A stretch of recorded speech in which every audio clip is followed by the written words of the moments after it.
Temp check. What kind of summer are we having this year? A family road trip summer? A beach bum summer? Or a wake me up when the sun sets summer? With Instacart, choose your own adventure and skip the shopping side quests. Where available, you can get ice cream delivered to your hotel, sunscreen to the pool, or cold brew to your bed. Well, door, in as fast as 30 minutes. Wherever you find yourself this summer, you can get the goods. Download Instacart for free delivery on your first 3 orders. Offer valid for a limited time. Minimum $10 per order. Excludes restaurants. Additional terms and fees apply.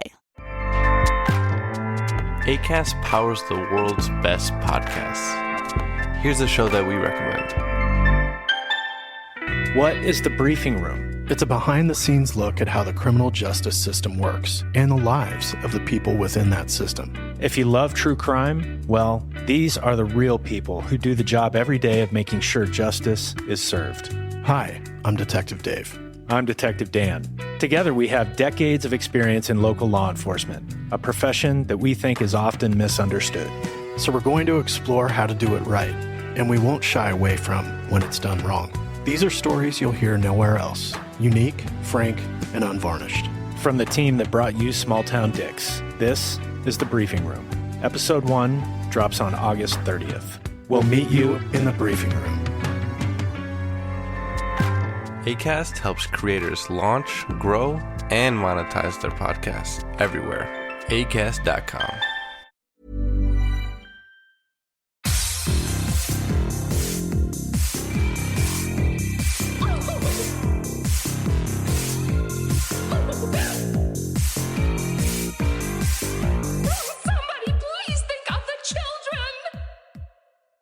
And welcome back to Scarred for Life, the podcast where we open up old wounds by looking back at the films that scared us as kids. I'm Terry. And I'm Mary Beth.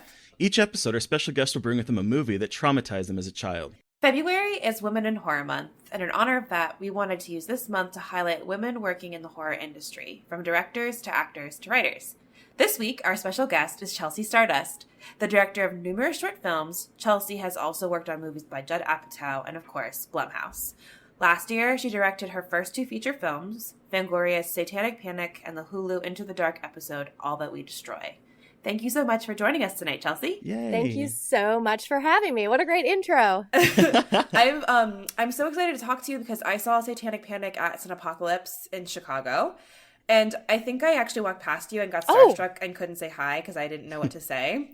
Oh, and so no. I stumbled my way back to my seat and I was like, I think that was Chelsea Stardust. You should have said hello. Like a giant dork. And you're also in the middle of a conversation. It was like the awkward thing where you think, like, you're like, I really want to say hi, but I don't want to be weird. So then I ran away. Like the grown-ass adult I am. But I saw Satanic Panic on like a big screen at Cinepocalypse with like a packed audience, it felt, I think. And it was just like such a fun movie. I just I'm so excited to talk to you about it and into the All That We Destroy episode.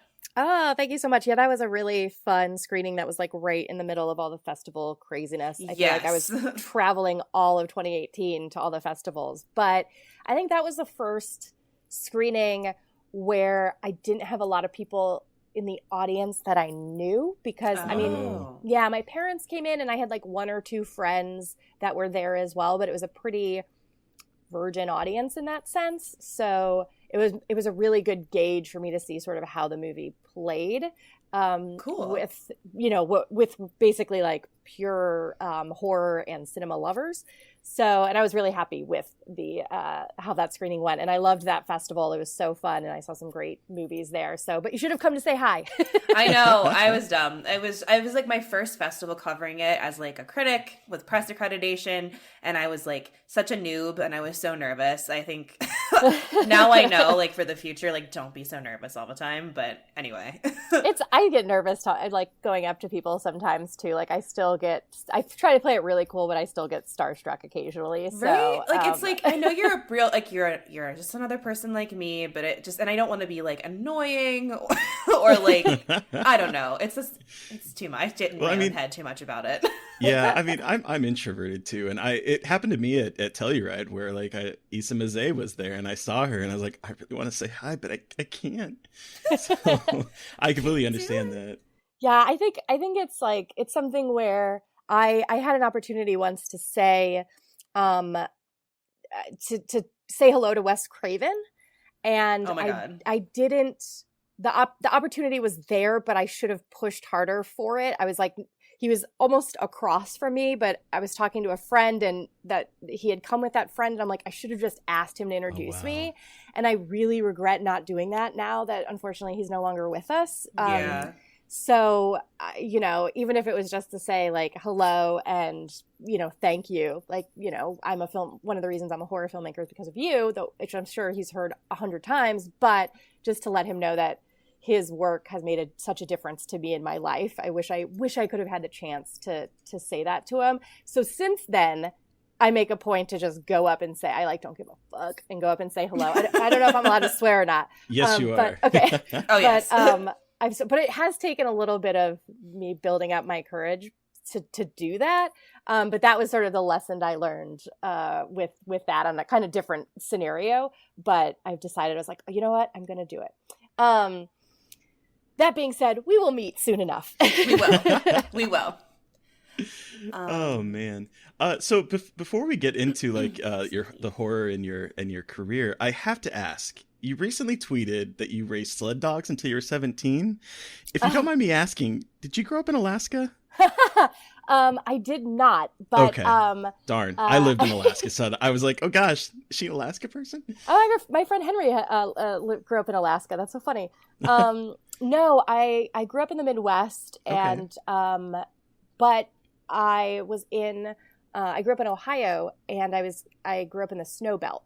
So we had a lot of snow. Yeah, and my parents raced sled dogs, and so I grew up with about like 25 huskies. Oh my God. Yeah, we had and I lived on a loud. They're so loud. You know what? They're actually not at all. Oh, really? Well, we had Alaskan huskies, which a lot of people are familiar with Siberian huskies. Mm-hmm. Okay. So they make different sounds. Like a Siberian husky is like a very distinct sound that they make, and they sound actually very similar to Chewbacca. I think like George Lucas used husky sounds when designing Chewbacca's voice. But so I grew up on a farm, then, you know, we had a lot of land. And so there was a whole area that was for the dogs. And I was the one who was in charge of taking care of them.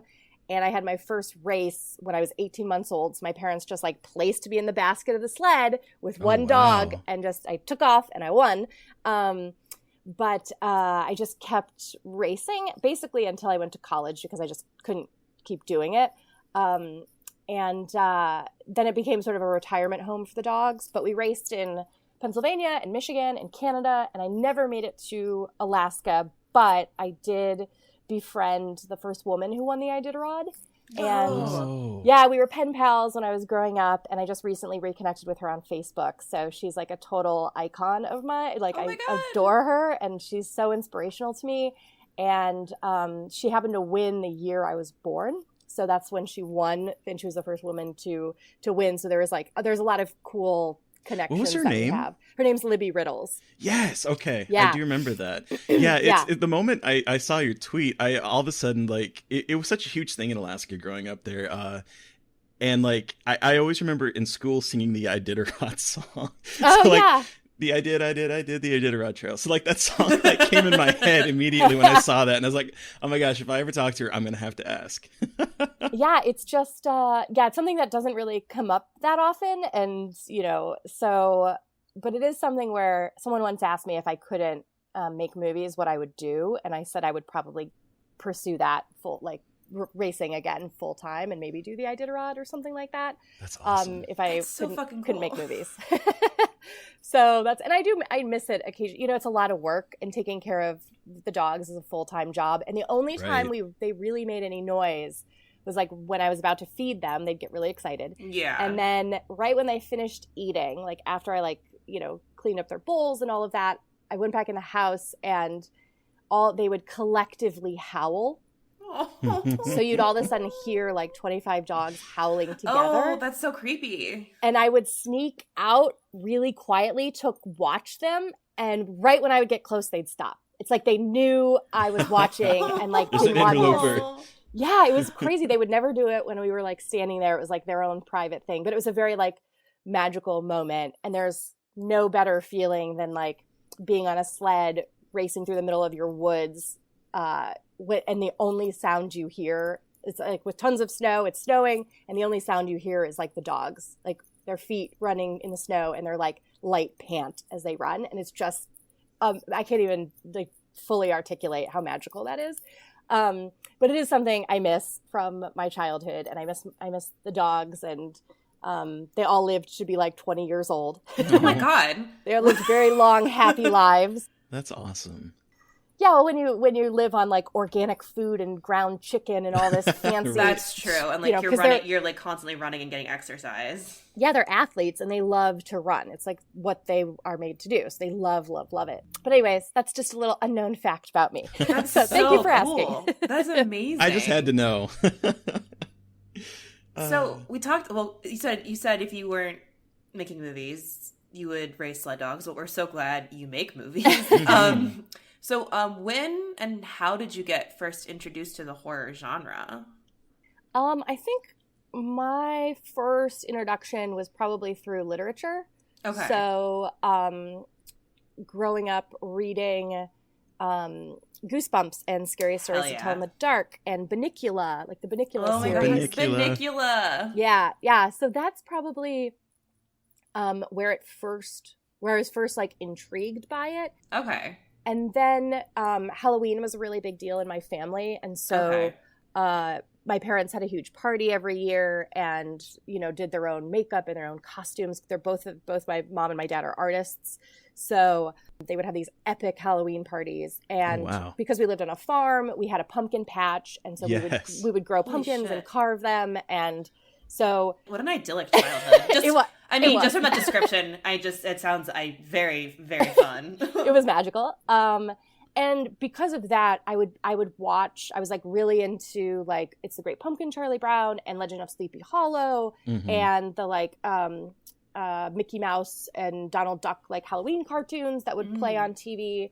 So I would rent those and watch those. And so as I got older, I just kept graduating to different things. So, my dad and I would have this ritual of sitting down the night before a party, carving pumpkins, and watching Dracula, the like 1931 Bela Lugosi. Oh, cool. Yeah, and Frankenstein and the Wolfman and all of that. So all the Universal monster movies. So we sort of did that. And then as I got older, he showed me Night of the Living Dead, the George Romero. So that's sort of, I was like, wow, that movie had such a big impact on me.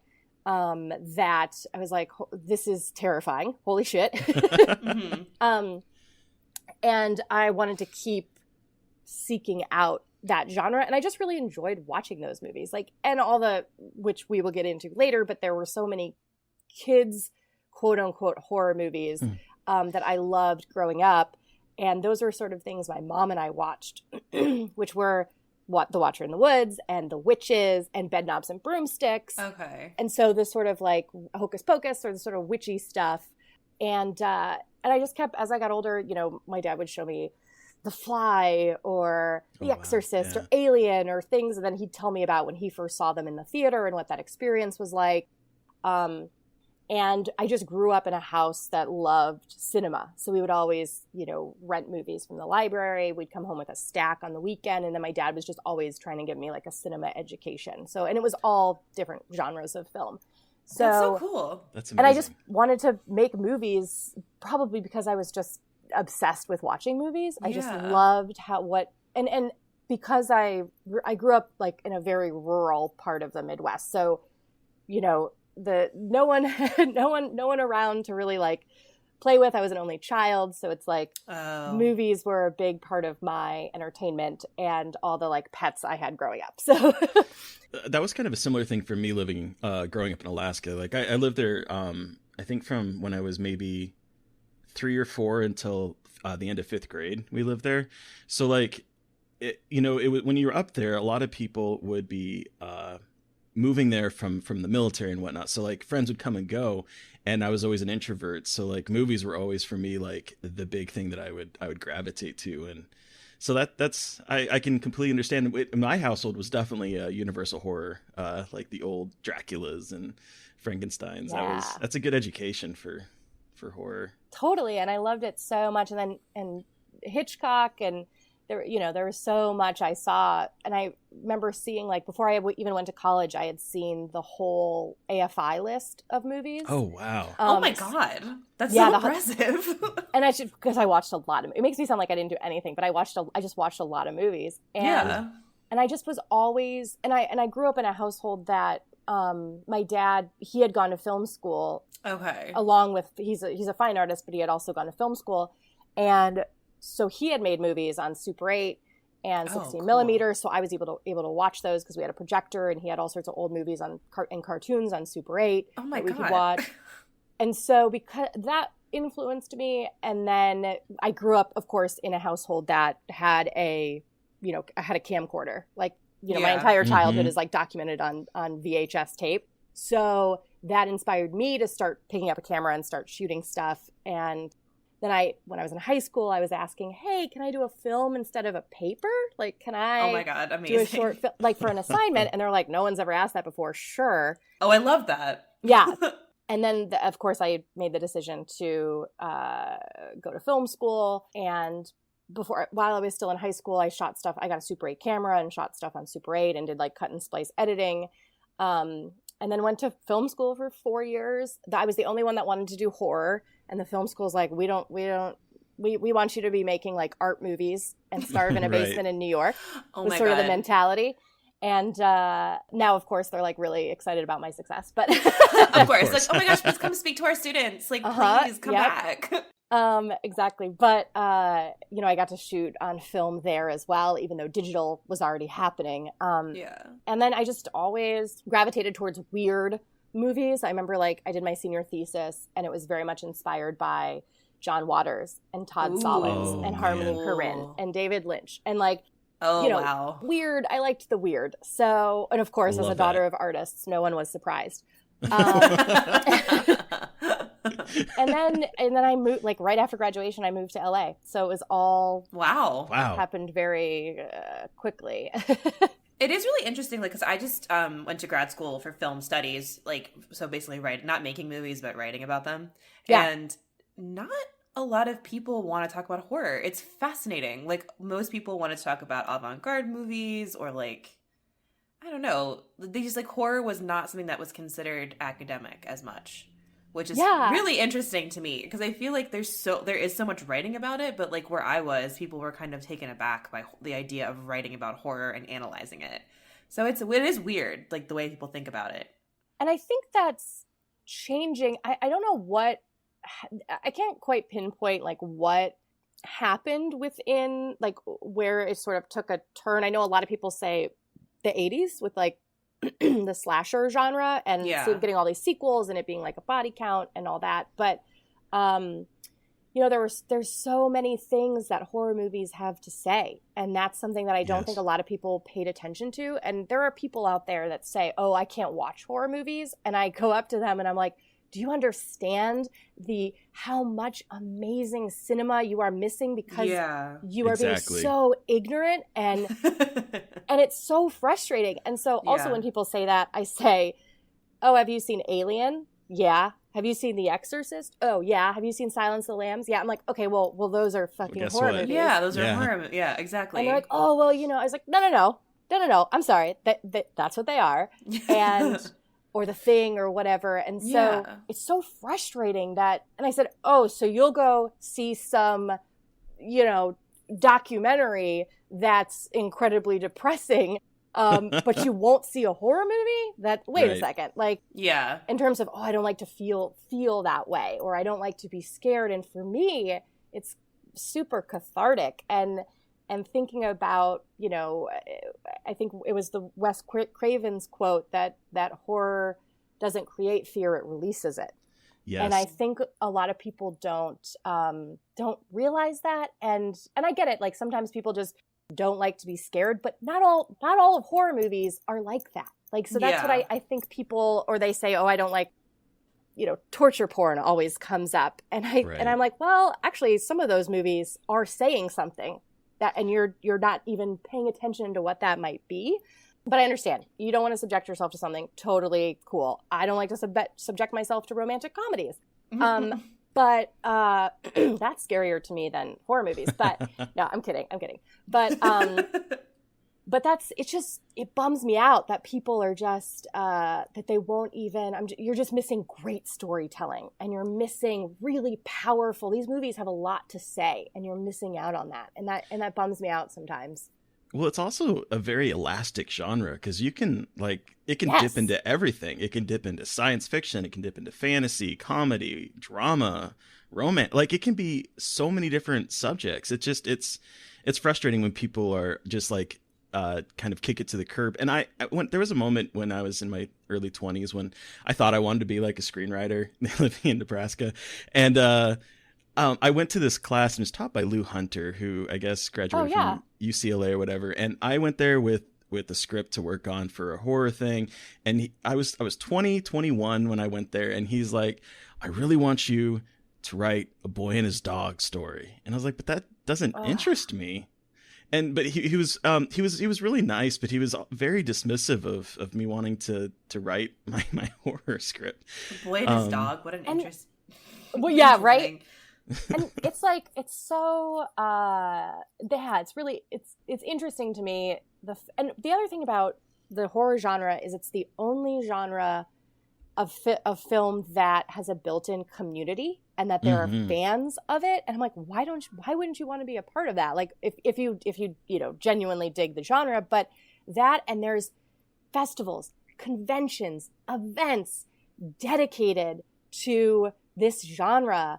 There's probably more merchandise for horror movies than any other movie, or movie genre. It's just, and I'm so honored to be a part of that genre. And honestly, like, one of the best things that's been said to me is, I had people come up to me after seeing Satanic Panic, and they said, yeah, I didn't think I liked horror movies, and I didn't ever think that's something I would like, but after seeing your movie, I think I want to watch more horror movies. Oh my God. That's amazing. That's such an amazing I feel like that's like the biggest compliment any horror director could ever receive. Is like, you make me want to watch horror movies, and you're like, oh my God. Yeah, because I don't think everyone realizes, like you were saying, like how many different subgenres there are of horror, and I can guarantee there's one out there for you. So it's like, right. And I don't think people realize that. So hearing that, and I've heard it multiple times, it was like the greatest thing ever. I felt like I was doing a little service to the horror genre. That's so cool. And so actually, so I really love Satanic Panic because I really like slashers and kind of subversions of the final girl, which, I mean, this movie basically is that. And I was just like wondering what the thought process was with that movie, and did you really want to take on the slasher and the final girl with Satanic Panic, and like what you wanted to kind of tackle in terms of existing horror tropes and horror subgenres? So one of the things when I first read Grady's script, and I'm a huge fan of his books. He's so cool. Yeah, talk about someone I was like very nervous to give script notes to. And I felt when I read it, I was like, whoa, there's a lot in this script. And also I was like, there were a couple things that immediately stuck out. The commentary it was making on classism, which is something that spoke to me and something I had touched upon on my first movie as well. So there was that. And then I was reading it and I thought, I don't remember the last movie I saw that had so many powerful women, both good and evil. And the entire movie is women, and the men take a total backseat, or they're super toxic. The men actually in the movie are very toxic when you think about it. But I was really fascinated by that. And I loved Sam, the character that Haley Griffith plays, and Judy, Ruby Modine's character, and their relationship throughout the movie. And that's something, and everything I do, I'm always looking at, powerful female characters. And just because they're strong and powerful does not mean that they're not flawed. So I wanted to explore the flaws too, because all of us are, no one is perfect. So there was just so many layers to this script. And I was like, oh my God, this is a satanic cult run by women. And I just felt like it wasn't really something I'd seen before. And I really wanted to tackle that and take that on. So those are the things that sort of spoke to me when I initially read it. And of course, like knowing Fangoria was behind it was also something I was like, oh yes, they're back. I'd love to be a part of that. I'm so glad they're back. Yeah, right. It's pretty cool. And the magazine is like so beautiful. And I was excited to be the first original Fangoria movie. Obviously, Puppet Master is a franchise already. So to be the first original one was really cool. And getting to bring Grady's script and Ted Gagan's and their story to life was really awesome as well. Yeah. And I really enjoyed that the aspect of like the class deconstruction, not deconstruction, but the commentary, because that really struck me and made me think a lot about how, like, you know, in slasher movies, it's always this kind of male monster who it is a monster, like it's a bad guy or a killer. But in this, it's like the 1%, and like wealth is also the monster. And yes, it's a really interesting take on that genre, and weaving in like really like so many important things about gender and economics, while also being really funny and really entertaining. And I was just so taken aback by how the film balances so many things so well, and how fun it was. So, Thank you. Well, the biggest, my goal with the movie was I wanted to make something that would be really fun for the viewer. We have there's a lot of nihilistic horror out there. There's a lot of really fun horror too, but I wanted to make something that you would have fun watching. And I'm all about like making things I want to see. And I was like, I would have, like my goal for the movie, and I've talked about this a little bit before, but my dream is for, you know, a group of teenage girls to rent it for a sleepover and watch it and be inspired to make movies. Like that's my goal for it. And I hope it can do that. And because I would love to, and of course, you can see all the inspirations in it. It's very clear that it's a huge homage to Jennifer's Body. And Drag Me to Hell and Society and Race with the Devil. I also tend to pair it with House of the Devil. Oh, interesting. It's sort of the opposite side of the coin, because there's so many interesting. If you watch, I did a double feature of Satanic Panic and House of the Devil at the Alamo Drafthouse in Houston, and it was the 10-year anniversary of House of the Devil last year, and AJ Bowen is in both of those movies. It was the first time I'd seen AJ Bowen in a movie when I saw House of the Devil. Oh, wow. But the lead character's name is Sam. And she, oh my God. Yeah, her name it's Jocelyn Donahue's name's Sam. She orders their pizzas involved. There's like a bunch of things. Wow. I didn't even think about that. Like all the weird parallels. Yeah, it's sort of like Satanic Panic's the alternate dimension of House of the Devil, but I highly recommend watching the two back to back, or pairing Satanic Panic with Ready or Not and watching those back to back. So cool. 100%. Yeah, I actually, it's like, sorry, shameless plug. I wrote an article for Bitch Mag about Ready or Not and Satanic Panic as like the new, like ushering a new version of the slasher film where the 1% is the evil, not the our monsters, not like supernatural beings. Oh my goodness. So please send this to me so I can read it. Sorry, shameless plug, but like it's just like I've been thinking a lot about that in this movie for the past couple of months. So oh my God, please. That's awesome. I'm so glad that someone, you know, has brought that up. So that's great. Yeah. Of course. And watching Haley and Ruby work together was pretty magical. So I'm so glad that you saw how that the fun comes through. It definitely does. I was laughing from the very beginning. Good. So, yeah. I wanted to ask about those two because they have such chemistry together. I'm so glad that. How did you find Haley? She's phenomenal in this. She's a star, man. She's so good. I know, she is a superstar. Well, I'm going to take 100% full credit for the two of them being best friends. Hell yeah. So Ruby, I think, was the first person cast, and I knew of her from my days at Blumhouse through like the Happy Death Day movies. Yes, and so good in those. Yeah, and she, and of course Shameless, and she's an incredible actress, and I met with her, and I immediately loved her. She has such amazing energy. And when it came to Sam's character, so when I came aboard the film, they had already done some preliminary casting before a director was attached. And so I was going through, I was seeing a ton of auditions in person, people coming in to audition. And then I was going through all these old tapes of people that I'd auditioned before I came aboard. And Haley's was one of them. And I watched it and I was like, who is this? She's really good. And I looked her up and she had done a couple guest spots on TV. And I looked at her reel and she just kept sticking in the back of my mind. And I met with tons of fantastic actresses, but I kept going back to her. And so I talked to the producers and I was like, listen, luckily horror gives you a little wiggle room with casting quote unquote unknown talent.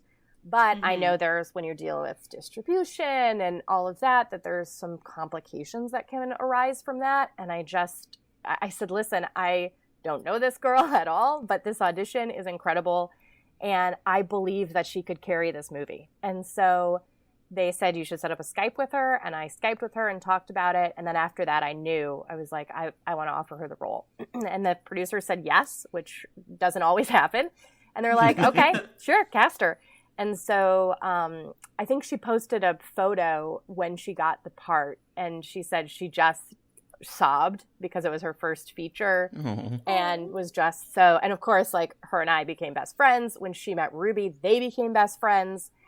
And watching their friendship grow on screen and off was very magical. So it was pretty awesome. But she's a star. She was just in The Loudest Voice, the Russell Crowe, Roger Ailes movie that Blumhouse did. Right. She's in that. And I think there's a couple other movies coming out that she's been in since then, and she's been auditioning. I hope to cast her and Ruby, and also Aurora from my first movie, and Israel. I want to keep working with these incredible actors. I'm just very lucky. It's sort of an embarrassment of riches with talent in both Satanic Panic and All That We Destroy. Speaking of Israel, it was so weird watching him in All That We Destroy because he was so lovable in the two Happy Death Day movies. I was so charmed by him, and then to see him go from that to this serial killer in training was quite a shock. Yeah, that's it's funny. That's one of the reasons we cast him in that role. There's something about him, that character in All That We Destroy, who is a horrible person, Right. is a serial killer. Something that I was really intrigued by with Israel is he reminded me so much of Norman Bates and of Anthony Perkins, and I thought, in this movie, obviously All That We Destroy is a huge homage to Psycho. Oh yeah. I was like, Anthony Perkins, he has such charm as Norman Bates, and you want to like him. There's something a little off with him. You kind of know from the start, but he's so sweet and so charming and so cute that you want to like him. And I wanted the audience to hate themselves for liking him. Exactly. And it was so weird.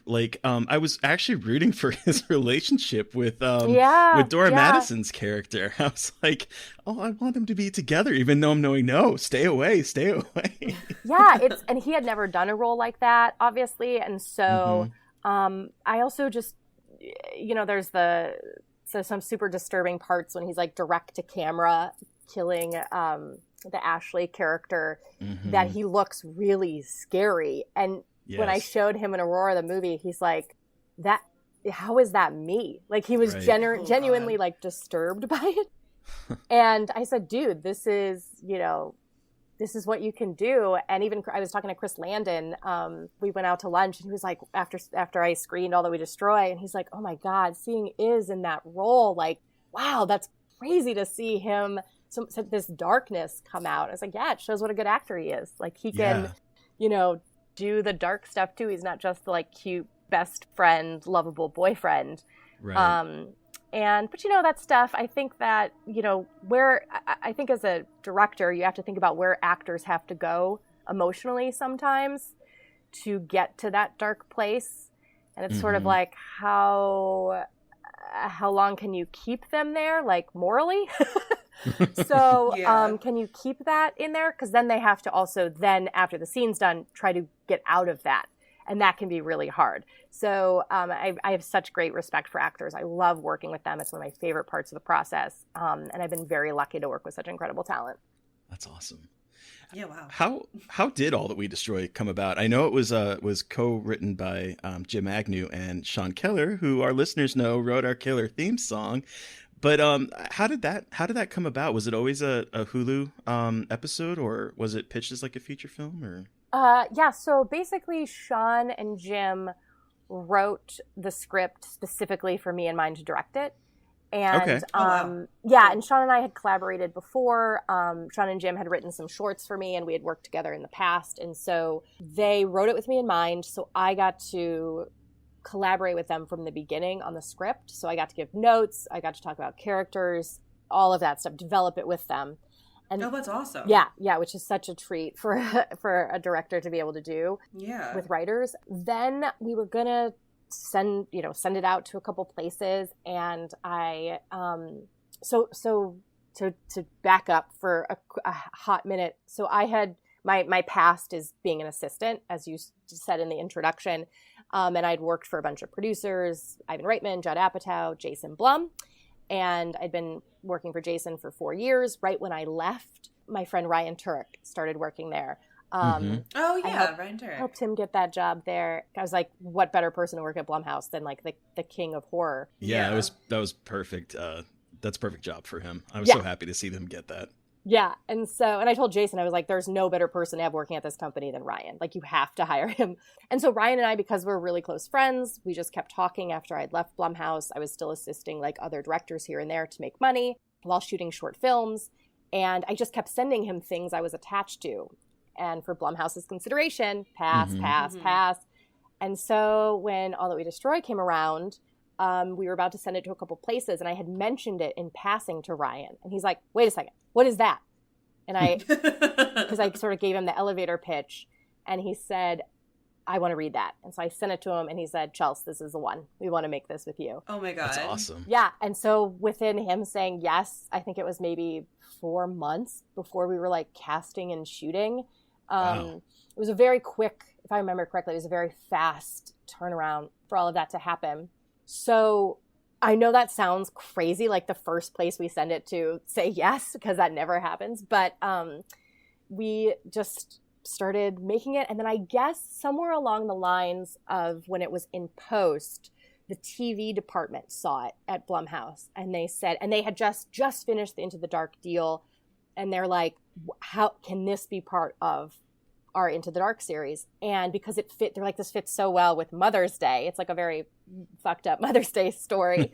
Yes. But I was like, okay, well, when you think about the options for a movie, I was like, okay, well, my first feature to have Blumhouse's name on it, to have Hulu behind it, like, 7-8 million people subscribe to Hulu, something insane like that. Yeah. That many people will see my movie. That many people aren't going to see my movie through film festivals. Like that's insane.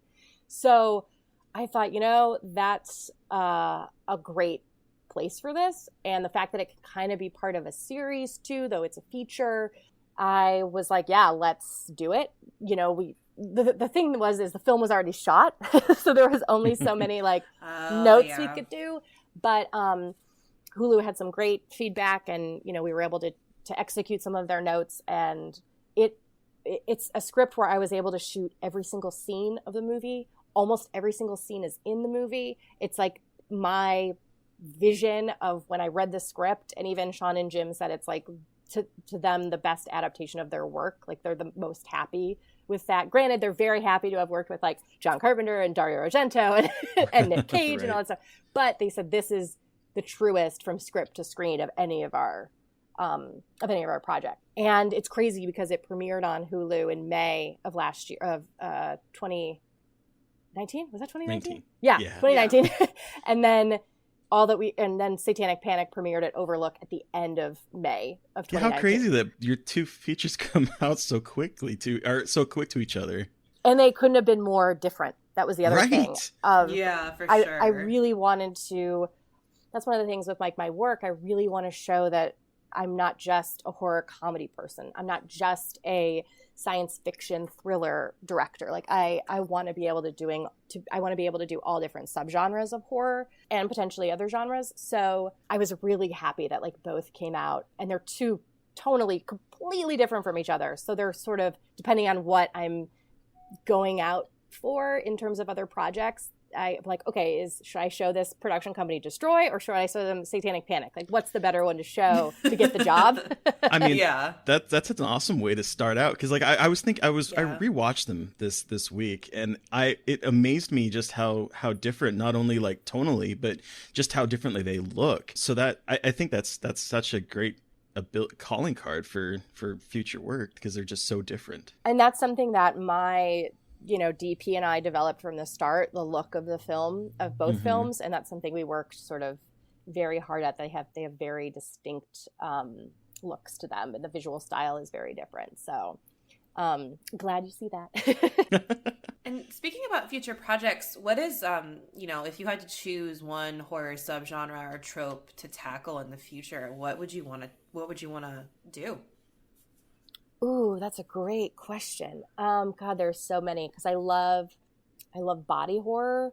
That's something I wouldn't mind exploring a little bit. Cool. That's sort of what immediately comes to mind without thinking too hard about it. But and even though I did serial killer stuff with Although We Destroy, that's something that genuinely fascinates me. But I want to see the female serial killer story too. Yes. Oh, I love female serial killer stories. Like, I just think they're so fascinating because serial killers are so, historically they're all very male, and I don't feel like there's a lot of serial killer movies about women, and I just would love, that'd be so cool. Yeah, so that's something that's intrigued me. And there's a couple things in the works that I'm very, of course, and they don't let you talk about anything here until basically you've wrapped production.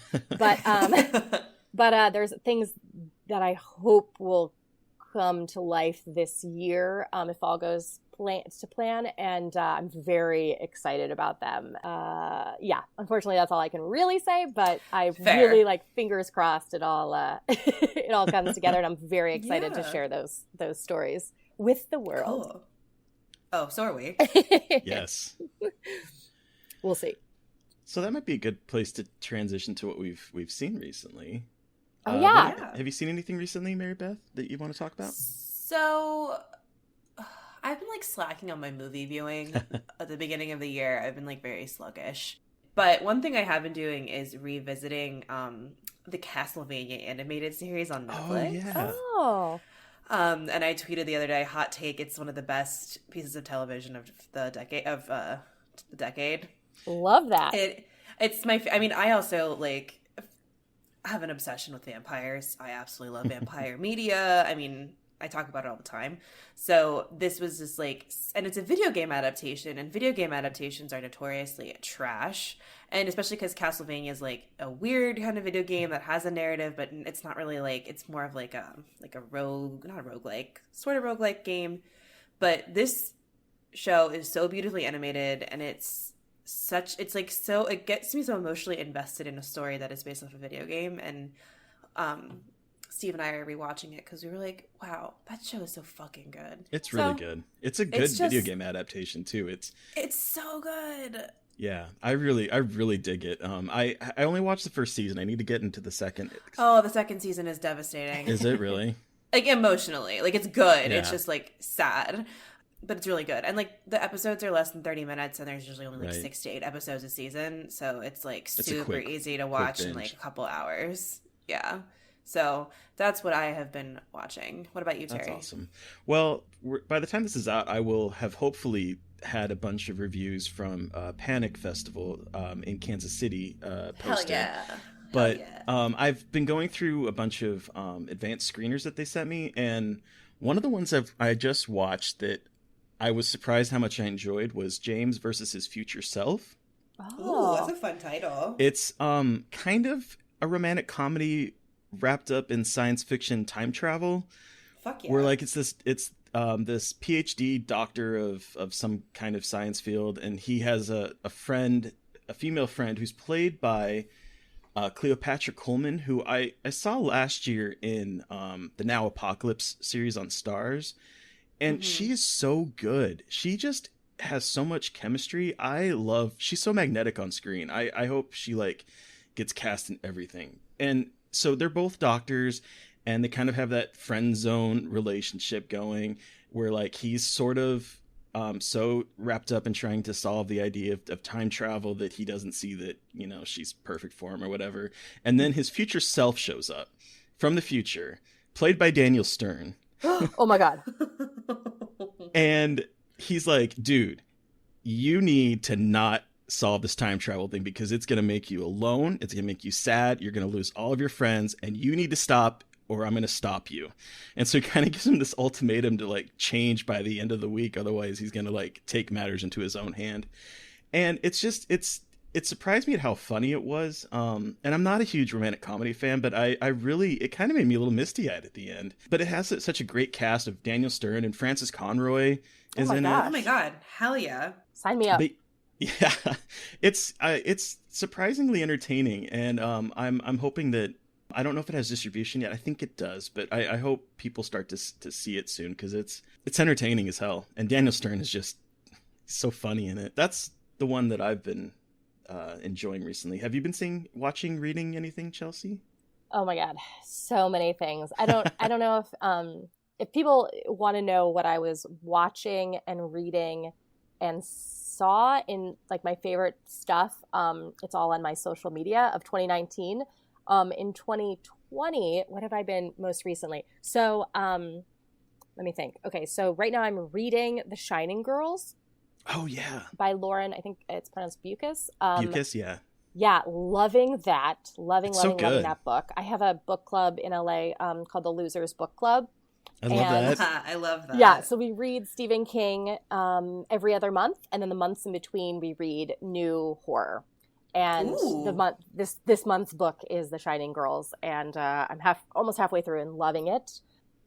Recently watched a couple friends of mine and I are going back and watching sort of classic movies that were probably epic back in the day, but today everything's like 2.5 to 3 hours long. So every movie's an epic now, but we're going back and watching sort of these classic movies that maybe one of us or a couple of us haven't seen. So I recently showed them Dr. Zhivago. David Lean's film. So, you know, we have a list of the next one we're watching is The Right Stuff because I haven't seen that. So, you know, we have a list that we're chipping away at. What else have I watched? I'm showing my partner Sean the Batman, like the Michael Keaton Batman movies, because he does not think that they're as great as they actually are. So I'm trying to convince him. Oh yeah, those first two movies are great. Batman Returns is so fucking good. Oh, it's amazing. It's so good. So we just watched the first one. We're gonna probably do Batman Returns this week. So and dark. I gotta say, like, you know, I'm gonna lose all my fans when I say this, but I am a fan of Batman Forever and Batman and Robin just because they're like comfort films to me. Because I watched them a lot when I was younger. So they're not great, but they're not. I fully understand. I fully get that they're not great movies, but there's something. Hey, I'm all about the bat comforting. nipples. Yeah, I just watched Married to the Mob because I'm a huge Jonathan Demme fan. Oh, last night I watched 47 Meters Down Uncaged. Oh, that's a riot. When you were talking about aquatic horror, I'm a huge fan of anything involving sharks, alligators, crocodiles, and snakes. So every movie that falls under that category, I seek out and watch, and I hadn't seen that yet. Very much enjoyed it. TV show wise, I just finished The Watchmen before the new year, or Watchmen. Hell yeah. What a good show. I binged it because I couldn't stop watching. It was so good. Yep. And I actually barely remember the feature. The last time I saw it was when it came out in the theaters, and I haven't seen it since. And so I had to sort of remember, my partner had to remind me of everything that had happened to refresh me, but it made me want to read the graphic novel. So you haven't read it? I haven't read it. And so definitely check it out. It's awesome. Yeah, it's one of my favorite books of all time. Because I just wanted to know more about the world. So I'm hoping to finish Shining Girls and tackle that. Cool. And then I'm always watching a ton of stuff at the same time. It makes me sound like a crazy person. And the things I need to see what we do in the shadows. That's like the next show I want to binge through. Yeah. But I'm simultaneously watching, and of course, as someone who just said that they didn't watch a lot of comedy stuff, I'm so full of shit. I'm simultaneously watching Crashing, the Phoebe Waller. Oh my God, Waller-Bridge that is show. such a good show. Loving it. I was so sad that it only got one season. Yeah, super bummed about that. I have one episode left, but I'm loving that. I'm in the middle of the new season of Easy, the Joe Swanberg show. Oh, yeah. And Good God. I know. Yeah, I know. And then I'm so impressed. And then I just started watching Pose. Oh, Pose. Oh my God, Pose. The first season is so good. Second season, I haven't watched the second season yet because of what you reviewed. Like, Terry, when you reviewed it, I was like, I don't want to ruin the first season for me because the first season is so good. It's so good. Joe Lipset and I did a recap of each episode last summer, and it's kind of a hit or miss season for me, but the first season is so fucking good. I'm loving it. I've just watched the first two, and I'm loving it. And I also just started East Siders, too. So, yes. I have a lot of people who work on that show. I was like, I got to get my shit together and watch it. And I just started it, and I'm loving that. We're hopefully talking to Bria Grant soon. She's wonderful. She's in my book club. Oh, sweet. Oh, that's so cool. Yeah, she's a friend, and she's awesome. But yes, exactly. Friends with her, and I want to make sure I'm supporting everyone's so good projects. And I think that's everything. Okay, so we have talked about we've talked about your career, we've talked about what you've been watching recently, but now it's time to talk about the movie you brought with you today. Yes. Chelsea, what movie are we talking about today? The 1980 Disney movie, The Watcher in the Woods. This bonkers movie. Oh my God. I cannot wait to talk about this movie because I actually had never heard of it. So I'm going to read a quick synopsis for everyone just to get you up to speed. When a family moves to a country home, the young girls experience strange happenings that have a link to an occult event years past. As sisters Jan, played by Lynn Holly Johnson, and Ellie Kyle Richards, uncover the secrets of the Watcher in the Woods, they have to dodge exploding motocross bikes, exploding cars, and drowning via branches in order to right a mistake of the past. So I gotta know, how old were you when you saw this? And this movie, wow. When did you see this, and what did you think of it? Yeah, so oh goodness, let's see. I was probably about maybe 8, 9, 10, somewhere in there. Okay. So I was pretty young, and I remember renting the VHS. It was in this white sort of clamshell. Oh yes, and it had like Betty Davis's face, and then it had Lynn Holly Johnson and Kyle Richards. They were all on the cover, and my mom and I would watch these movies together. So we watched this and The Witches and Bedknobs and Broomsticks, and so that's one. And I loved Betty Davis. I knew who she was, and it's something where I watched it, because I was, maybe it's also because I where I live is so remote and there's woods there, and oh yeah, so. When I watched it, I was like, God, this movie, just from the moment it starts, is very creepy and very eerie. And I loved the idea of this sort of mystery unfolding but also I thought so much of the imagery, this blindfolded girl, like reaching out, was very scary to me. Yes. And there's a lot of it when you're that young thinking about watching it. And I have to say, though, I still watch this movie every October. Like, it's on my list of October movies, and I have such a soft spot for it. And also it wasn't until I was a little bit older that I realized that John Huff, the director, did the Escape and Return to Witch Mountain movies that I loved when I was a kid too. And he also directed Legend of Hell House. He did. Yeah. Okay. Yeah, so he, you can kind of see those elements in there. And also, I don't think it was maybe in the last like 3 or 4 years that the house that John Keller lives in is the same house from The Haunting. Yes. Yeah, yes, didn't pick up on that until like much later. But this movie, I just, from the first, and even like rewatching it now, from the moment it starts, like those opening credits, you're in the woods, it's dark, there's this score that's very creepy and haunting, but also the score is so good, and it has these like is really good lullaby notes in it. And Stanley Myers, the composer, did the score for The Witches and The Deer Hunter and like tons of other movies. But that score sets the tone so much for like what you're about to see. And also for a kids movie, it's pretty, I think it's rated G. Maybe it's PG, but it's pretty scary for me personally. Yeah, I was going to say, like, I watched this and was kind of, like, laughing at parts of it because I had never seen it before, and obviously, like, I'm not watching it as a kid, but I was thinking about it as a Disney movie, like, for children. Like, it was pretty intense. Like, it hits a lot of, like, very intense haunted house themes and, like, death and trauma and, like, not getting over the death of a child. Like, it's pretty, like, emotionally intense for a film that was marketed for children. Yeah, and there is a lot of, like, loud deliveries of things from the actors. Like, a lot of, like, oh. But I love Lynn Holly Johnson. I just got my hair cut like hers in the movie. Oh my god. Like, wait, that's so funny. I was watching it and I'm like, that's some good haircut inspo. Totally. I like, she's a hair and fashion icon in the movie. And I literally took a picture of her to my hairdresser and said, I want this forward shag. That's amazing. Oh my god. That's so amazing. So you were kind of talking about the images that stuck out to you, but like, here's the thing: I have never seen this movie until just recently. But as I was watching it, I had such a sense of deja vu in some scenes. Like, I had such vivid memories of Karen dressed in white and blindfolded and reaching out, and the car on the bridge that gets struck by lightning or whatever and falling in the gully. And so after I tweeted about watching this, and I ended up having a conversation with Rob Dean, who's on Twitter as Neurotic Monkey, and he started sending me stuff, and he sent me the trailer that Disney put in front of a lot of their home releases, and I realized that the trailer terrified me as a kid.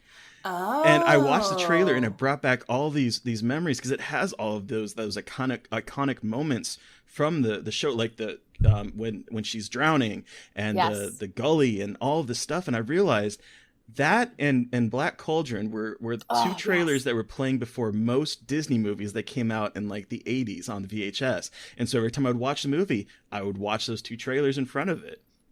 That's amazing. Yeah, it's in the trailer. Have you guys watched the trailer? Yes. No. It's fucking intense. We don't normally like include trailers in here, but I think we might for this episode because it actually it kind of sounds like it has that kind of creepy guy's voice. Something happened in these woods. Something that has never been explained. And it's happening again. Now.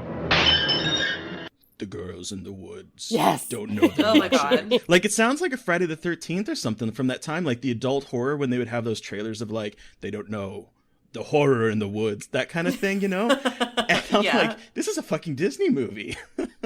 Well, and it was so interesting because like I really like folk horror and cult horror, and I know that like British horror film had a lot to do with that, and it was interesting to see like the influence that this movie either like both took and had on like future folk horror movies. And it doesn't, I feel like it doesn't hit it as intensely as other horror movies because it is for children, but it really was like hitting those beats of like the creepiness of the woods, the blindfolded girl, the really weird ceremony, and it's cult horror for kids, which is interesting, like weird. I never would have thought of making a cult folk horror movie for children to consume, which is something. Sure, something. And I love the relationship that the sisters have, and I think there's some great, still to me, some great effects in it as well that still hold up. And that mirror gag that happens at the very beginning. Also, this movie wastes no time in getting going. Like, they arrive at the house. I love that, though. I was like, it's like 120-minute runtime. Like, they get to the house and immediately shit goes down. I was like, I love this. There is no, like, dawdling. Nope. They just full speed ahead. Like, we see the blue light in the woods, the window cracks, all these things happen. But the mirror gag where Jan is looking in the mirror and she doesn't see herself. And I remember as a little kid being like, holy shit, that is so scary.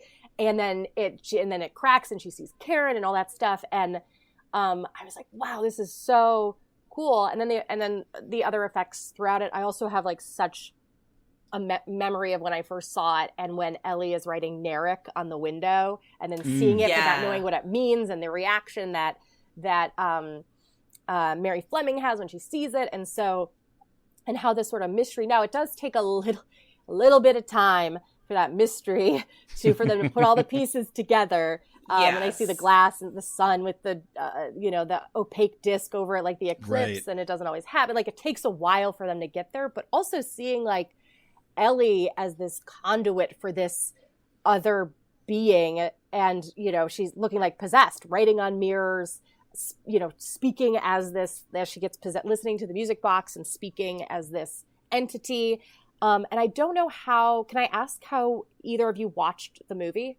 I watched on YouTube. There was I also watched. There was a version on YouTube. That was the only place I could find it, because everywhere I looked would come up with the 2017 Lifetime movie version of it. Oh yeah, no. No.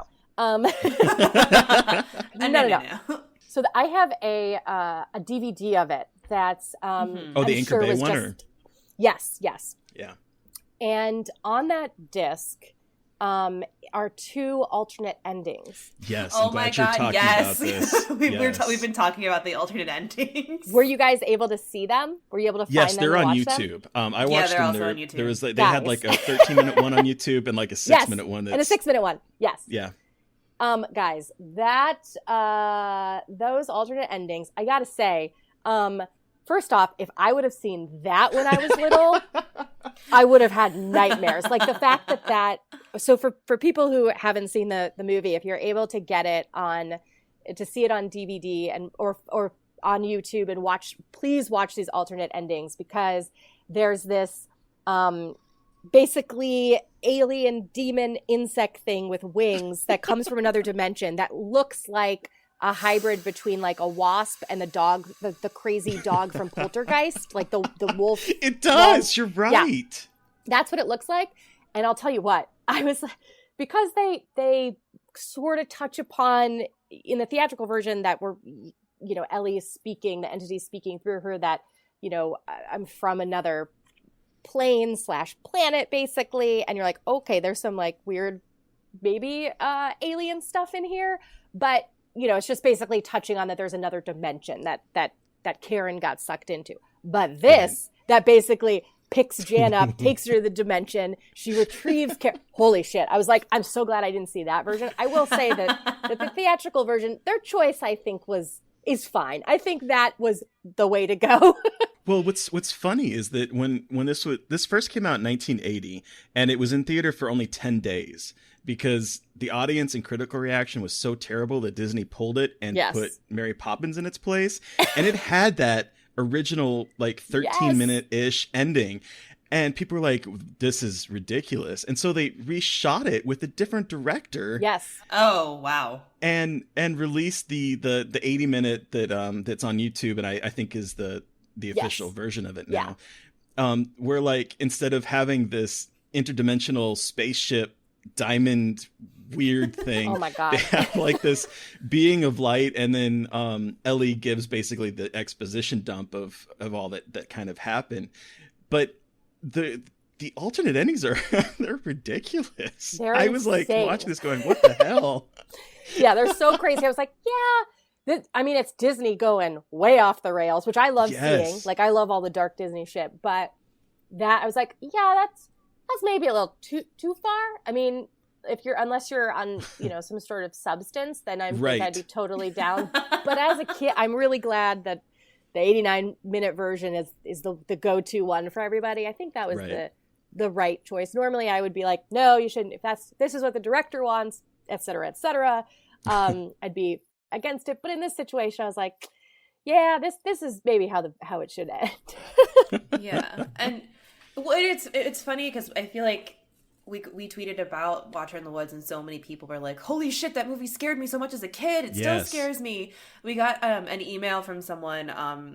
Her name is Regina, but I don't know how to pronounce her Twitter handle. Strata or something like that. Yes, thank you.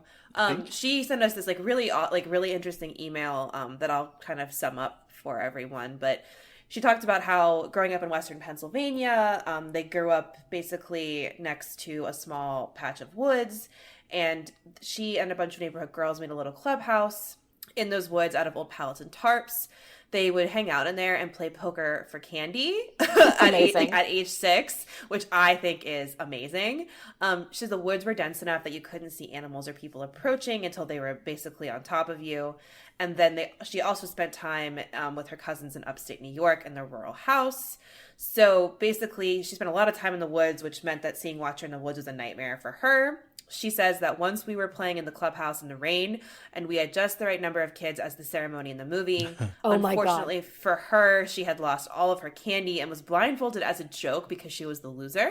Oh, shit. Oh. And then she basically thought she was going to vanish like Karen. Lights were flickering through the trees because people were looking for their dogs. No one had fences, so sometimes dogs would run after a squirrel. And it made her think there was a watcher out there prepping for some bullshit. She also refused to swim they refused to swim in her family's pond because of the fear of drowning.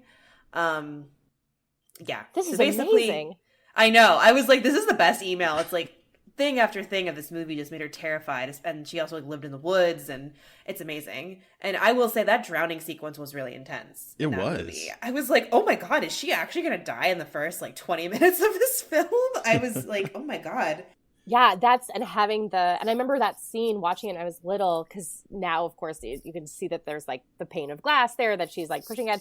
But I remember Betty Davis pushing on, she has the stick that she's trying to push her down to get her loose. And I was like, oh my God, she's drowning her, which is I know. what Right. it looks like. I thought that when I was watching scared it. Me. Yeah. Well, and she kind of has that Snow White, the old kind of witchy look when she's doing that. Yeah. And it's kind of this iconic, she's so intense pushing her down. And I'm like, what is going on? Is she the bad guy? Yeah, that's the thing. And I thought she was the bad guy for a while. Yeah, you think that's what you think. And also going to this big house, which you think it's going to be a haunted house story.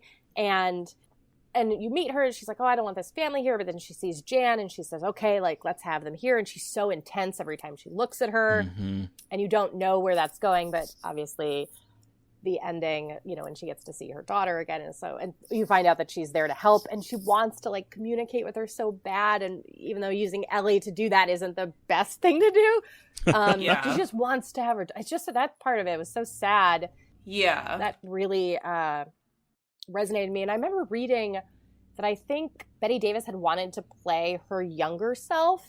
Yes. And they did some makeup on her to make her look younger, but it didn't look so great. And the director was he basically said, listen, this isn't going to work. And then she saw it and she's like, oh yeah, don't use that. She's like, no, don't use that. It's okay. You can cast somebody to play me. When I was doing some research about the endings, and they had to reshoot that ending with where she's standing there looking at her, I was like, why isn't she running up to her? But that's because they couldn't fly her out to England to reshoot. So she had to stage her part in the US while they were filming the rest of it over in the UK. So the body crazy. that walks up to her at the very end is a stunt double because they couldn't get her over Couldn't there. get her out. Crazy. And I think the alternate ending is the only time you hear them say the Watcher.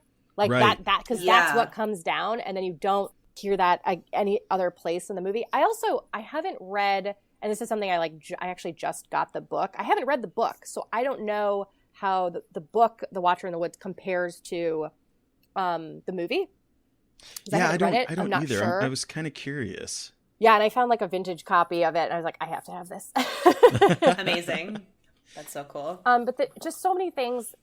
The score, which I know I mentioned before, but it's just, even I just rewatched it. I watched it in October, but I rewatched it recently for the podcast, and I was just, God, I wish I could get this score. It's so creepy. The whole, just I think that's what initially, because it just immediately sets up the tone and the feel for the movie.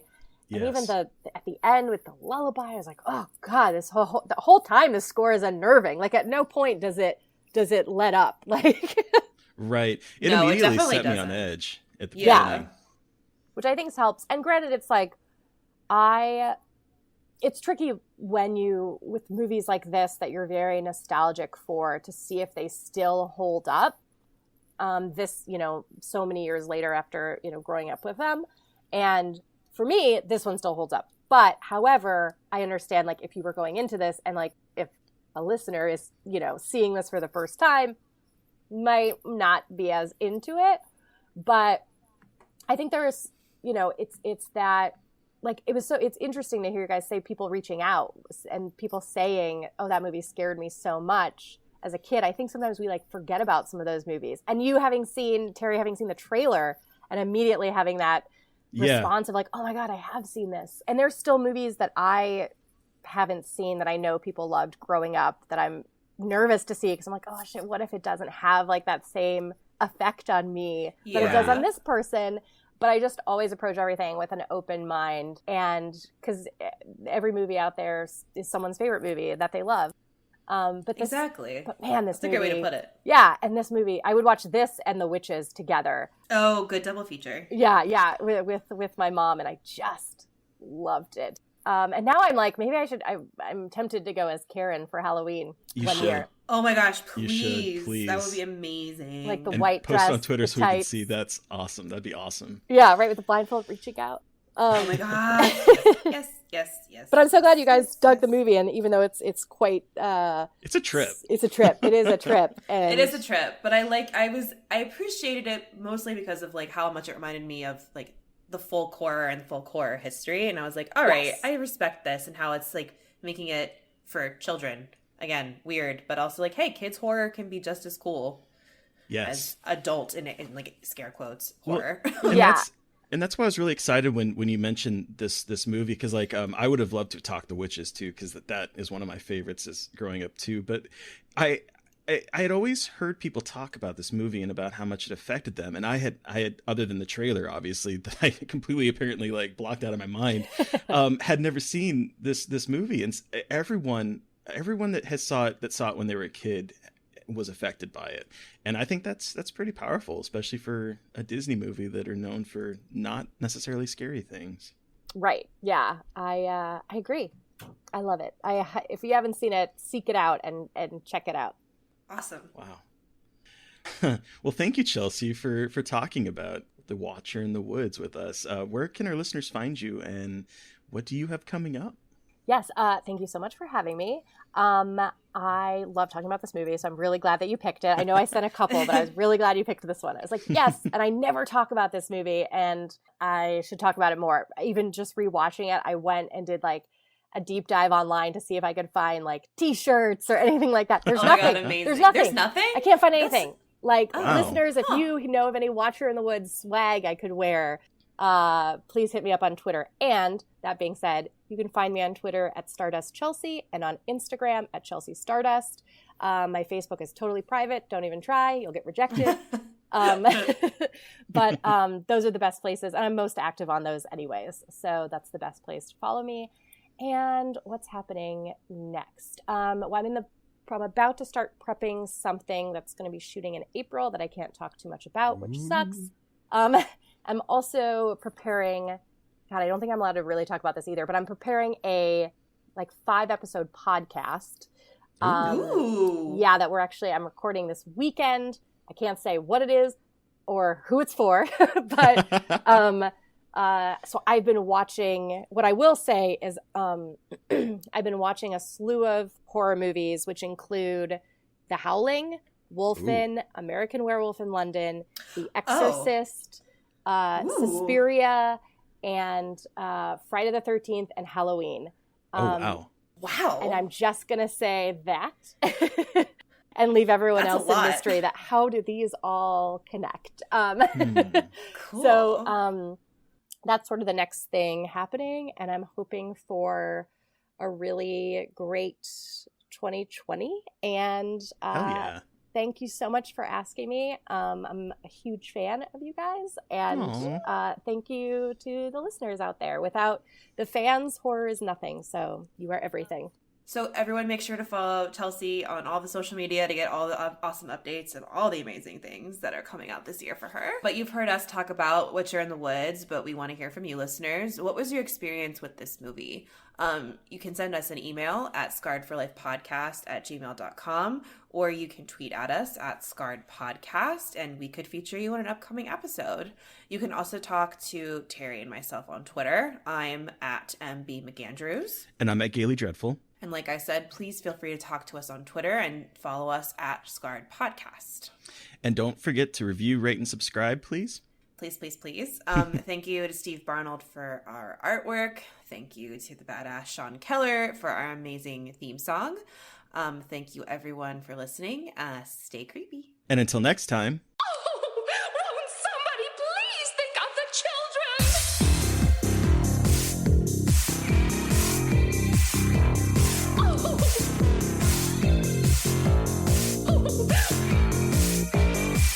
Won't somebody please think of the children?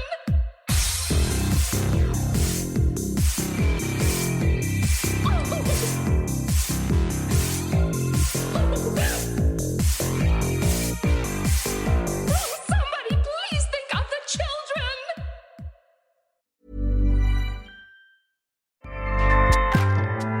Acast powers the world's best podcasts. Here's a show that we recommend. What is the briefing room? It's a behind-the-scenes look at how the criminal justice system works and the lives of the people within that system. If you love true crime, well, these are the real people who do the job every day of making sure justice is served. Hi, I'm Detective Dave. I'm Detective Dan. Together, we have decades of experience in local law enforcement, a profession that we think is often misunderstood. So we're going to explore how to do it right, and we won't shy away from when it's done wrong. These are stories you'll hear nowhere else. Unique, frank, and unvarnished. From the team that brought you Small Town Dicks, this is The Briefing Room. Episode 1 drops on August 30th. We'll meet you in the briefing room. Acast helps creators launch, grow, and monetize their podcasts everywhere. Acast.com.